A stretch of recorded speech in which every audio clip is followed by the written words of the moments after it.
Is mamamalam na tayo dito sa ating room na isa, yung pinagtulugan lang natin ng ilang oras. So, ayun guys, ang ating room, one night room. Ilang oras lang actually. So, maganda nga dito guys kasi andito yung sa TV nila, lahat ng guide nandito lahat ng kailangan mo. Nandyan lahat. So, pagbukas mo, andun na lahat ng kailangan mo ng mga tanong mo, masasagot na dito sa TV na doon nakaset lahat. So, tara na guys, lipat na tayo dun sa totoo nating room, ha? Samahan nyo ako. Hinakot na ni Lolo yung mga luggage natin. And then, mag-explore na tayo dito sa Tokyo. Hindi ko na, nakuha ko ba ng video yung washroom namin kagabi? So, ito siya. Yan.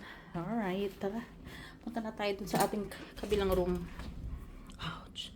May mga ganyan pa sila, panglinis ng shoes. Ang ganda. Nakakatawa. Alright, so come on, let's go to our new room. 519. Ay, 519. Nasaan na yung 519? Naliligaw na ako. Dito tayo.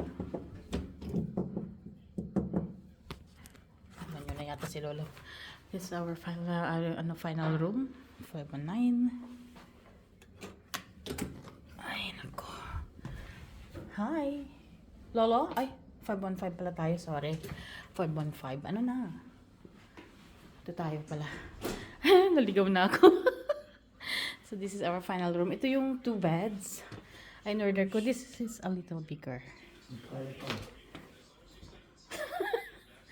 Yeah, this is a little bigger. Pero you will notice po guys na mga room dito is hindi kalakihan. But, ayan guys. Itong pangalawa namin, pinaka-final na room namin ay medyo malaki. Yay! So, we will be in this room for 3 nights. Yung kanina 1 night lang tayo. So, simple lang. Ayan. Mahaba yung lamesa dito compared mo dun sa kabila. Ayan o. Taran! Okay. Mas gusto ko to kaysa dun sa isa. Mas maliit yung isa talaga. Ayan. So, the view outside is, let's open the curtains. Asan na view? Oh! Wow! Look at that view by the window, guys. Oh. And the airport again is nandoon lang siya. Ang ganda. Oh, may mga nag-walking. May mga tour guide sila, oh. Tinutour na sila.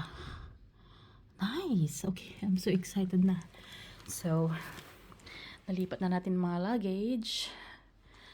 Pwede na kaming gumala. Na guys, sa ating mga gala the whole day.